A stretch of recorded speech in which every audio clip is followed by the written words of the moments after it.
What up, what up, what up, what up, what up? Welcome into OutSpoken Network. Say what you mean what you say. As always, I'm Cordell. Marqus. Deuce.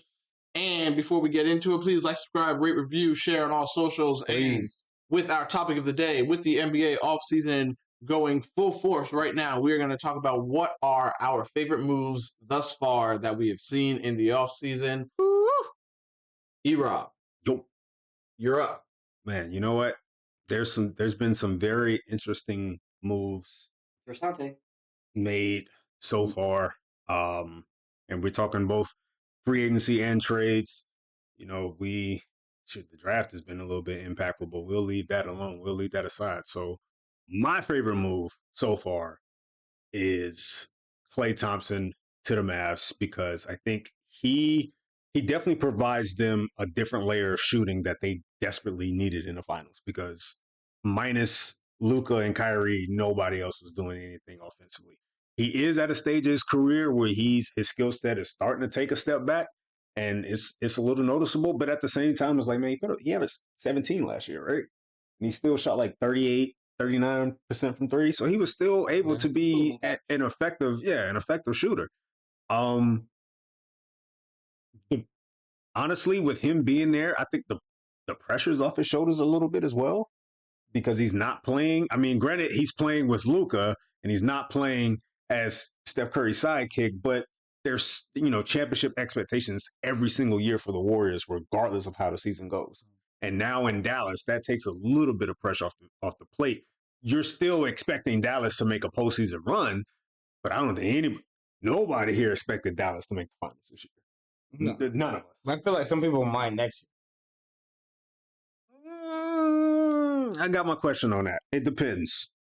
They're at least contenders, because there's some people coming back from injury that's going to definitely change the Western Conference the moment they step back on the floor. When Ja Morant is back as the starting point guard for the Grizzlies, we're not going to look at them as a non-playoff team anymore. The very first minute he's on that floor, we're going to look at them as playoff teams. I don't know about that. Don't know about them what? I'm right. Play to the Mavs. Play to the Mavs. That's all right. Yes, they are. Sure. Yeah. Favorite move? Yeah, so my favorite move of the offseason so far, I'd have to go with Mikal Bridges to the Knicks. No, hey, Mikal Bridges to the Knicks. Yes. And I'm going to say Mikal Bridges is because not only does he fit what they want to do, but he's a guy that is always available. He does what he needs to do on both sides of the floor. And for me, I think one of the key things in this move is for the Knicks, it gives them that one of those situations where they don't have to win right now. Mm-hmm. They have a 4 to 5 year window. Yeah, because the players that they have a 4 to 5 year window with Brunson, with Hart. Maybe to those outside of the state of New York. But in the state of New York, they better win. But that's every year. Well, yeah. But I'm saying they have a 4 to 5 year window to where if they win a championship, then they're going to call this move a success. So for me, I'm like, this isn't one of those moves like how, and I'll just say PG to the Sixers. You're like, with PG to the Sixers, you got like 1 or 2 years for this. Maybe. And that's a maybe. Maybe. Because Paul George is already 34, but like, that by the time that 4-year contract is up, Embiid's knee is the healthiest. It's just too much chance, too much risk that the Sixers took. But I think for the Knicks, it's like you get a solid guy, but you get a piece that you can still add on for your team later on down the road if you feel like you need to in this window. I feel like this core group that they have, it made them that much more dangerous. And they're a team that, I recall somebody, there was someone who said that the Knicks basically are a lesser version of the Celtics in how they built this team. In terms of I see the similarities. Yep, they have the wing players. They have a superstar. They have the wing players that can defend and play on offense. And then they have a big down low that can score. It's like it's a lesser version of the Celtics. But the thing about the Knicks that I like is like we've seen the Celtics fall short of expectations, right? So if they fall short, and the Knicks are just a lesser version of that, and they actually improve in the playoffs and overplay to what we think that they are, they could be a team that can win the championship. Real quick about the Knicks. I can understand if someone makes the argument for them to be the most versatile defensive team in the league. Because adding Bridges to a team that's already excellent on that end of the floor, it just gives them another variety. And we're still not even talking about OG Anunoby. We're just talking about the four. We're just talking about the former Villanova guys. I said they have 2 wings. No, but I'm saying, the attention's on them, and some are forgetting that OG is on the team as well. And you add having so many dudes. You're not getting started. Yeah, we're not. What you need them to do in terms of the versatility and utility of those guys. Plug in McKay, plug in Josh Hart, plug in OG, all the same dude. And they have a rotation of guys like that. Man, I think their only flaw is that's a danger.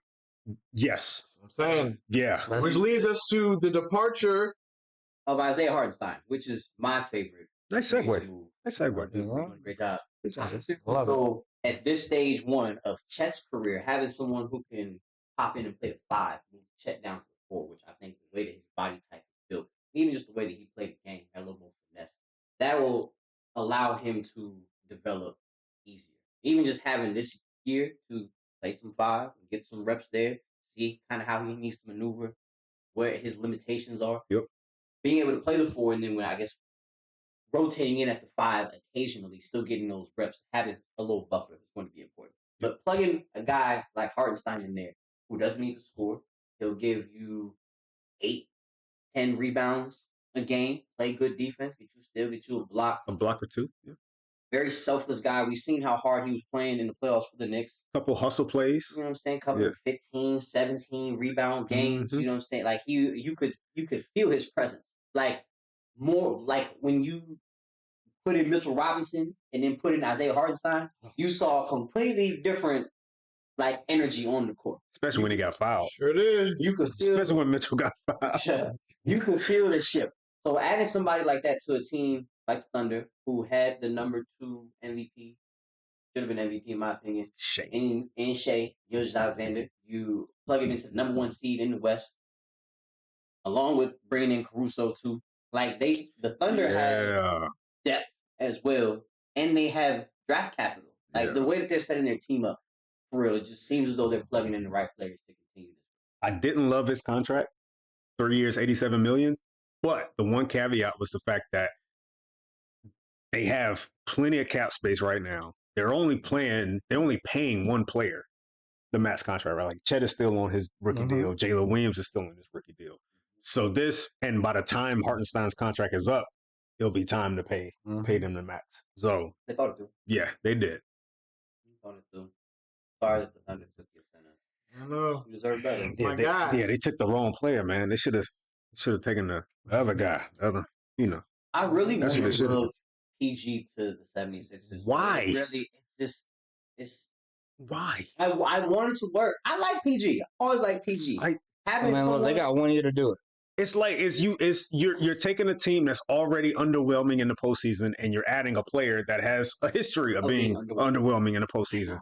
They're like, I just want them to just. It's not a good fit. It's not a good fit. It's a good fit on paper. It is a good fit. It just doesn't seem like a good fit in action. It's okay. Team will go crazy. Oh, for sure. Oh, stupid, bro. Even Tyrese Maxey.